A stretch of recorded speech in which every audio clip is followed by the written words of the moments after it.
30 வருடங்களாக தமிழக அகதி முகாமில் வாழ்ந்து 75 வயதை எட்டியிருக்கிற தமிழர் ஒரு முதியவர் யாழ்ப்பாணம் சர்வதேச விமான நிலையத்தின் ஊடாக நாட்டுக்கு வந்த வேளையில குற்றப்புலனாய்வு துறையினரால் கைது செய்யப்பட்டிருக்கிறார்.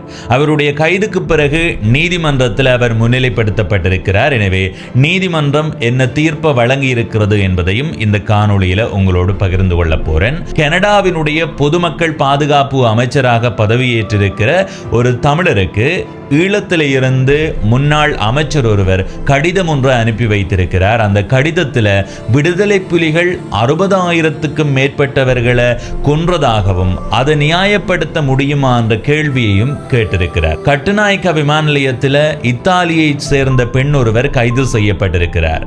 இலங்கை முழுவதும் நேற்று 29ஆம் தேதி திடீர் சுற்றி வளைப்புகள் மேற்கொண்ட போது 492 பேர் கைது செய்யப்பட்டிருக்கிறார்கள். இந்த செய்திகளை உங்களோட தெளிவாக பகிர்ந்து கொள்ள போகிறேன். வணக்கம் நண்பர்களே, நான் உங்கள் நண்பன் தர்சனாமூர்த்தி பவனீசன். இன்று 30ஆம் தேதி 5ஆம் மாதம் 2025ஆம் ஆண்டு. இன்றைய நாளில் இந்த காணொளியில் முன்னோட்டத்தில் சொன்னதை போல சில முக்கியமான செய்திகளை உங்களோட தெளிவாக பகிர்ந்து கொள்ள போறேன். முழுமையாக பார்த்து உங்கள் கருத்துக்களை பகிர்ந்து கொள்ளுங்கள். இதுவரை பவனீசன் குரல் என்ற இந்த யூடியூப் சேனலை சப்ஸ்கிரைப் செய்யாதவர்கள் சப்ஸ்கிரைப் செய்து பக்கத்தில் இருக்கிற மணிபத்தன் பெல் ஐக்கானை அழுத்தி இணைந்திருங்கள். அப்பதான் நான் போடுற ஒவ்வொரு காணொளியும் உங்களை வந்து சேரும்.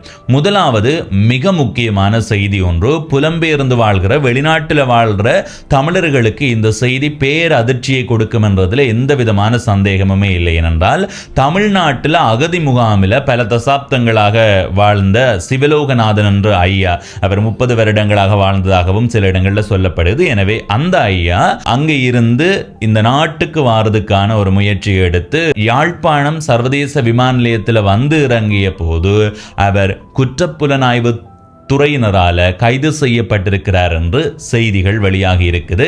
அவர் நேற்றைய நாளில் கைது செய்யப்பட்டு இன்று மல்லாகம் நீதவான் நீதிமன்றத்தில் முன்னிலைப்படுத்தப்பட்ட போது எதிர்வருகின்ற 6ஆம் மாதம் 5ஆம் திகதி வரை, அதாவது அடுத்த மாதம் 5ஆம் திகதி வரை அவர் விளக்கமறியலில் வைக்கப்பட்டிருக்கிறார். எனவே இது தமிழர்கள் மத்தியில் ஒரு பெரும் பேசுபொருளான செய்தியாக மாறி இருக்குது. 2 அரசியல்வாதிகள் இது தொடர்பான கருத்துக்களை பதிவு செய்திருக்கிறார்கள்.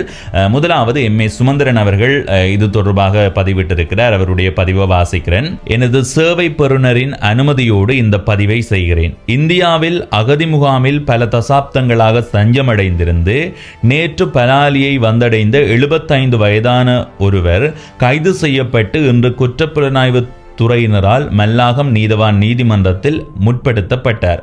நாடு திரும்புவதற்கு தேவையான சகல ஆவணங்களும் அவரிடம் இருந்த போதும் சர்வதேச சட்டப்படி அவர் ஒரு அகதி என்று உறுதிப்படுத்தப்பட்ட பின்னரும் அவரை பிணையில் விடுவிக்க எதிர்ப்பு தெரிவித்த காரணத்தினால் ஜூன் 5ஆம் திகதி வரை விளக்கமறியலில் வைக்கப்பட்டுள்ளார்.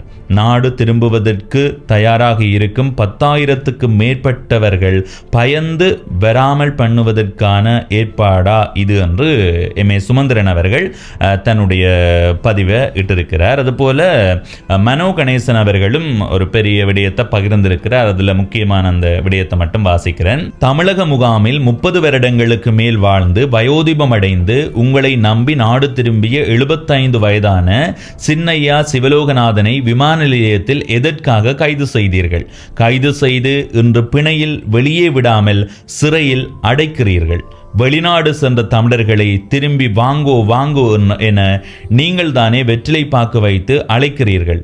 உங்களை நம்பி வந்தால் திரும்பி வந்தால் விமான நிலையத்தில் கைது செய்வதா? சிவலோகநாதனுக்கு நாடு திரும்ப சென்னை இலங்கை துணை தூதரகம்தான் கடவுச்சீட்டு வழங்கியுள்ளது என்பது அரசாங்கத்துக்கு தெரியாதா? வெளிநாட்டு அமைச்சுக்கு தெரியாதா? தமிழக அரசின் போலீஸ், பாரத மத்திய அரசின் குடிவரவு குடியகல்வு வாரியம் என்பன ஒப்புதல் அளித்துள்ளன. ஐநா அதிகாரிகள் ஆணைக்குழு சிவலோகநாதனுக்கு பயணச்சீட்டு வாங்கி கொடுத்து வேண்டிய ஏற்பாடுகளை செய்து விமானமேற்றி அனுப்பி வைத்துள்ளது. இவை உங்களுக்கு தெரியாதா என தமிழ் முற்போக்கு கூட்டணியின் தலைவர் மனோ கணேசன் எம்பி அரசாங்கத்திடம் கேள்வி எழுப்பியிருக்கிறார். எனவே இந்த கைது என்றது இப்போது அதிகமாக பேசப்படுகிறது. அதுவும் அவர் நீதிமன்றத்துக்கு கொண்டு செல்லப்பட்ட நிலையில் அடுத்த மாதம் 5ஆம் தேதி வரையில் விளக்கமறியலில் வைக்கப்பட்டிருப்பது என்பது இன்னும் அதிகமான அச்சத்தை மக்கள் மத்தியில் ஏற்படுத்தி இருக்கிறது. குறிப்பாக இந்த அரசாங்கம் வந்ததற்கு பிறகு வெளிநாடுகளில் பல ஆண்டுகளாக வராமல் இருக்கிறவர்கள் சரி இனி எங்களுடைய நாட்டுக்கு வரலாம், எந்த விதமான அச்சுறுத்தலுமே இல்லை என்று எண்ணிக்கொண்டிருந்த நேரத்தில் அவர்கள் நாட்டுக்கு வருகிற நேரத்தில் கைது செய்யப்படுவது என்பது அவர்களை இந்த நாட்டுக்குள்ள வராமல் தடுக்கிற மாதிரியான ஒரு செயலாத்தான் பார்க்க முடியும். இதைத்தான் எம்.ஏ. சுமந்திரன் அவர்களும் சொல்லியிருக்கிறார். எனவே எதிர்காலத்தில் நாங்கள் ஒரு வருடம் 2 வருடத்தில் போவோம் என்று எண்ணி இருக்கிறவர்களுக்கு இது பெரும் அச்சத்தை ஏற்படுத்தும் என்பதில் எந்த விதமான சந்தேகமுமே இல்லை. எனவே இந்த கைதுக்கு பிறகு அரசாங்கம் இது தொடர்பான தெளிவுபடுத்தலை மக்களுக்கு வழங்க வேண்டும். அப்படி வழங்கினால்தான் வெளியில இருக்கிறவர்கள் இனி வரலாம் என்று யோசிக்கிறவர்களுக்கு இது அச்சமில்லாத சூழலை உருவாக்கும். இல்லை என்றால் கடந்த காலங்களை போலதான் இப்பவுமே இருக்குது என்ற ஒரு அச்சத்தோடு அவர்கள் இங்க வாரதுக்கான சாத்தியம் குறைவாக இருக்கும். மனோ கணேசன் அவர்கள் சொல்லியிருக்கிறார், நீங்கள் தான் வெளிநாட்டில் இருக்கிறவர்களை வாங்கோ என்று வெத்திலை பார்க்க வைத்து அழைக்கிறீர்கள், ஆனா வந்தா கைது செய்கிறீர்கள் என்று ஒரு விடயத்தை சொல்லியிருக்கிறார். இது உண்மையிலே ஏற்றுக்கொள்ளக்கூடிய விடயம். ஏனென்றால் இந்த அரசாங்கம் பெரிதுமே அதை வலியுறுத்தி இருந்தது. வெளிநாடுகளில் இருக்கிற தமிழர்கள் நீங்கள் உங்களுடைய பகுதிக்கு வந்து முதலீடுகளை செய்யலாம் என்று. எனவே இப்படியான ஒரு அழைப்பையும் விடுத்துக்கொண்டு இப்படியான கைதையும் செய்கிறது என்பது ஒரு பதற்றமான சூழ்நிலையை உருவாக்குறது போல என்றுதான் எங்களால் உறுதியாக நம்ப முடியும். எனவே எதிர்காலத்தில் அரசாங்கம் இதற்கு எவ்வாறான பதிலை வழங்க போது, நீதிமன்றம் எப்படியான தீர்ப்பு வழங்கப் போகிறது என்பதை நாங்கள் பொறுத்திருந்து பார்க்கலாம். நீதிமன்றம் குற்றப்புலனாய்வு துறையினர் கைது செய்து கொண்டு போனால் அதுக்கு பிறகு அது நீதித்துறை சார்ந்தது, அதனுடைய முடிவு நபரட்டும். ஆனால் குற்றப்புலனாய்வு துறையினர் இந்த கைது செய்திருக்கிறார்கள் என்றால் அதுக்கு பின்னாலே இருக்கிற கேள்விகள் மிக அதிகம். எம்.ஏ. சுமந்திரன் அவர்கள் சொல்லியிருக்கிறார், எல்லா விடயங்களுமே ஆவணங்களுமே சரியாக இருக்கும்போது இப்படி கைது செய்யப்பட்டு இவரை விளக்கமறியலில் வைக்கணும் என்பதை வலியுறுத்தி இருக்கிறார்கள் என்று. எனவே எதிர்காலத்தில் என்ன நடக்க போகுதுன்றதை நாங்கள் பொறுத்திருந்து பார்க்கலாம். தமிழ்நாட்டில் அகதி முகாமில் இருந்தவர்களே இங்கே வரும்போது இப்படியான ஒரு தாக்கம் இருக்குண்டா ஐரோப்பிய நாடுகள், கனடா, அமெரிக்கா, ஆஸ்திரேலியா இது போன்ற பல்வேறு நாடுகளில் வாழ்ந்து கொண்டிருக்கிறவர்கள் திரும்ப இங்கே வாரதுக்கு இனி எப்படி துணிவார்கள் என்றது ஒரு பெரிய கேள்விக்குறி. ஏனென்றா எனக்கு தெரிஞ்சே பல பேர் சொல்றது, தம்பி உங்களுக்கு தெரியுமா 40-30 வருடமாக கூட நாட்டுக்கு வராமல் அங்கே நிறைய பேர் இருக்கிறார்கள் என்று. எனவே அப்படியானவர்கள் இந்த ஆட்சி காலத்தில் வரலாம், இங்கே எல்லாம் சரியாகிவிட்டது என்று கூட யோசித்திருக்கலாம். எனவே அவர்களுக்கு இது பெரும் அதிர்ச்சியை கொடுக்கும். இந்த கைது நடந்திருக்கு. எனவே நீதிமன்றம் என்ன தீர்ப்பு வழங்குறதுன்றதை நாங்கள் பொறுத்திருந்து பார்த்து தான் நாங்கள் அடுத்த கட்டமாக முடிவு எடுக்கலாம் என்று வெளிநாட்டில் இருக்கிறவர்கள் அச்சத்தோட காத்திருப்பார்கள். எனவே எதிர்காலத்தில் என்ன நடக்குதுன்றதை நாங்கள் பொறுத்திருந்து பார்க்கலாம். அடுத்தது மிக முக்கியமான செய்தி ஒன்று உங்களுக்கு தெரிந்திருக்கும். கனடாவினுடைய பொதுமக்கள் பாதுகாப்பு அமைச்சராக ஹரி ஆனந்த சங்கரி அவர்கள் நியமிக்கப்பட்டிருக்கிறார். அந்த பதவிக்கு பிறகு பலர் அவருக்கு வாழ்த்துக்களை சொல்லிக் கொண்டிருக்கிறார்கள். இந்த நிலையில் இலங்கையினுடைய முன்னாள் நீதி அமைச்சராக இருந்த விஜயதாச ராஜபக்ச அவர்கள் அவருக்கு ஒரு கடிதம் ஒன்று அனுப்பியிருக்கிறார். அந்த கடிதத்தில் இலங்கையில் சுபீட்சத்தையும் புரிந்துணர்வையும் கட்டியெழுப்புவதற்காக இந்த கடிதத்தை எழுதுகிறதாக சுட்டிக்காட்டி அவர் பொது பாதுகாப்பு அமைச்சராக பதவி வகித்ததற்கு வாழ்த்து சொல்லி இருக்கிறார். அத்தோட இலங்கையில் பல சமூகங்கள் மத்தியில் நல்ல பெயரை பெற்ற ஆனந்த சங்கரி அவர்களினுடைய மகனான நீங்கள் இந்த பொதுமக்கள் பாதுகாப்பு அமைச்சராக பதவி வகித்தது முக்கியமான ஒரு விடயமா பார்க்கப்படுகிறது என்பதை சுட்டிக்காட்டி அதற்கு பிறகு பல குற்றச்சாட்டுகளை அடக்கி இருக்கிறார் என்றே சொல்ல முடியும். அவர் அந்த கடிதத்தில் குறிப்பிட்டிருக்கிற விடயம் என்னவென்றால் 2002ஆம் ஆண்டு ஆனந்த சங்கரி, அதாவது ஹரி ஆனந்த சங்கரி ஹரி அவர்களினுடைய அப்பா தான் இலங்கையினுடைய அரசியல்வாதி ஆனந்த சங்கரி. எனவே அவருடைய வழக்கொன்றுக்காக தான் வாதாடியதாகவும் 2002ஆம் ஆண்டு தமிழர் விடுதலை கூட்டணியினுடைய தலைமையை உறுதி செய்யறதுக்காக தான் அதுக்கு வாதாடியதாக சொல்லியிருக்கிறார். அடுத்தது 2004ஆம் ஆண்டு விடுதலை புலிகள் அமைப்பால இந்த ஆனந்த சங்கரி அவர்களுக்கு அச்சுறுத்தல் ஏற்படுகிற நேரத்தில் அவர் தன்னிடம்தான் ஓடி வந்து தஞ்சம் புகுந்தார்.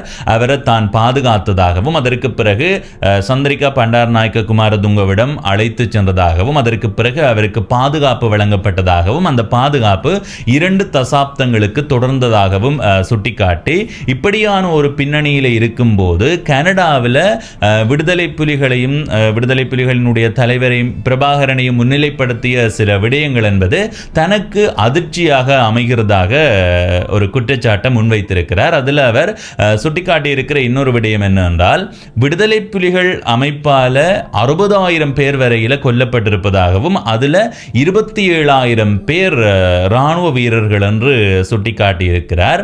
அது மாத்திரமல்லாது நிறைய தமிழ் தலைவர்கள், சமூக தலைவர்கள், புத்திஜீவிகள் என்று பலர் விடுதலை புலிகளால் கொல்லப்பட்டிருக்கிறார்கள். எனவே பொதுமக்கள் பாதுகாப்பு அமைச்சராக பதவி வகிக்கிறீர்கள் என்ற அடிப்படையில் உங்கள்கிட்ட கேட்கிறோம், நீங்கள் உங்களுடைய நாட்டில் இப்படியான ஒரு அச்சுறுத்தல் வந்தா அந்த அச்சுறுத்தலுக்காக நீங்க ஒரு நடவடிக்கையை எடுத்தா அந்த நடவடிக்கையை நாங்க இனப்படுகொலை என்று சொல்லலாமா? அப்படி சொல்ல முடியாது என்றா நீங்கள் அதே மாதிரியான ஒரு விடயத்தை தான் இலங்கை மேல சொல்றீங்க. எனவே அது கரிசனைக்குரியது என்ற ஒரு விடயத்தை சுட்டிக்காட்டி இருக்கிறார். இன்னொரு விடயத்தை சுட்டிக்காட்டி இருந்தார் முன்னாள் பிரதமரான ஜஸ்டின் ட்ரூடோ, அதுபோல பிரம்டன் மேயரான பேட்ரிக் பிரவுன் ஆகிய இந்த 2 பேருமே இப்படியான செயற்பாடுகளை ஊக்குவித்திருக்கிறார்கள்.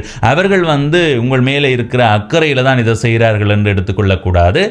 அரசியல் தேவைக்காகத்தான் அப்படியான ஒரு செயற்பாடை செய்கிறார்கள். அந்த கடிதத்தில் இன்னொரு விடயத்தை குறிப்பிட்டிருக்கிறார்.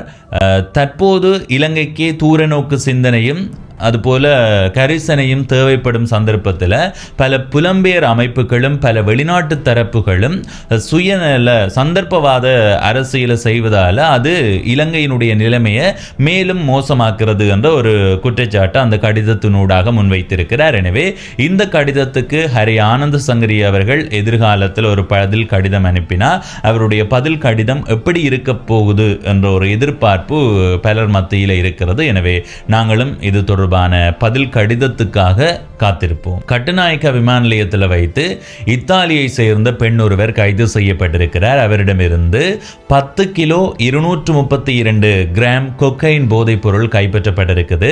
இவ்வளவு போதைப் பொருளையும் இவர் எப்படி கொண்டு வர முயற்சி செய்திருக்கிறார் என்றால், சிறுவர்கள் விளையாடுகிற பொம்மை இருக்குத்தானே, அந்த பொம்மைக்குள்ள வச்சு அந்த போதைப் பொருளை கடத்தி வர முயற்சி செய்திருக்கிறார். அந்த அடிப்படையில் அவர் கைது செய்யப்பட்டிருக்கிறார். பொம்மைக்குள்ள வச்சு கொண்டு வந்ததுதான் கொஞ்சம் ஆச்சரியமாயிருக்கு. அடுத்த செய்தியும் போதைப் பொருள் சம்பந்தமானது தான். நேற்று 29ஆம் தேதி நாடளாவிய ரீதியில் மேற்கொள்ளப்பட்ட சுற்றி வளைப்பின் போது 492 பேர் போதைப் பொருளோடு கைது செய்யப்பட்டிருக்கிறார்கள். ஹெரோயின் போதைப் பொருளுடன் 148 பேர் கைது செய்யப்பட்டிருக்கிறார்கள். ஐஸ் போதைப் பொருளுடன் 173 பேர் கைது செய்யப்பட்டிருக்கிறார்கள். கஞ்சா போதைப் பொருளுடன் 167 பேரும், மாவா போதைப் பொருளுடன் 4 பேரும் கைது செய்யப்பட்டிருக்கிறார்கள். இந்த சுற்றி வளைப்பு நடவடிக்கையின் போது 183 கிராம் 335 மில்லிகிராம் ஹெரோயின் போதைப் பொருள் கைப்பற்றப்பட்டிருக்குது. 238 கிராம் 647 மில்லிகிராம் ஐஸ் போதைப் பொருள், அதோட 1 கிலோ 55 கிராம் 588 மில்லிகிராம் கஞ்சா போதைப் பொருள் கைப்பற்றப்பட்டிருக்குது. அதோட 4 கிலோ 231 கிராம் 500 மில்லிகிராம் மாவா போதைப் பொருளும் கைப்பற்றப்பட்டிருக்கிறதாக காவல்துறை ஊடக பிரிவு தெரிவித்திருக்கிறது. எனவே இந்த போதைப் பொருள் என்பது அதை கட்டுப்படுத்த முடியாத மாதிரியே இருக்குது. எனவே இந்த போதைப் பொருள் எப்போது கட்டுப்படுத்தப்படுகிறதோ அப்போது இந்த நாட்டில் ஒரு நல்ல ஒரு இளம் சமூகத்தை உருவாக்க முடியும் என்றதை சொல்ல முடியும். ஏனென்றால் நிறைய இளைஞர்கள் இந்த போதைப் பொருளுக்கு அடிமையாகி தங்களுடைய வாழ்க்கையை தொலைத்து கொண்டிருக்கிறார்கள். எதிர்காலத்தில் இந்த நாட்டில் முழுமையாக போதைப் பொருள் கட்டுப்பாட்டுக்குள்ள வரணும் என்றது எல்லாருடைய எதிர்பார்ப்பும். எனவே அது நடக்க வேண்டும் என்ற பிரார்த்தனையோடு இந்த காணொளியிலிருந்து விடைபெறுகிறேன். இதுவரை பவனீசன் குரல் என்ற இந்த யூடியூப் சேனலை சப்ஸ்கிரைப் செய்யாதவர்கள் சப்ஸ்கிரைப் செய்து பக்கத்தில் இருக்கிற மணிபுத்தன் பெல் ஐக்கானை அழுத்தி இணைந்திருங்கள். அப்பதான் நான் போடுற ஒவ்வொரு காணொளியும் உங்களை சேரும்.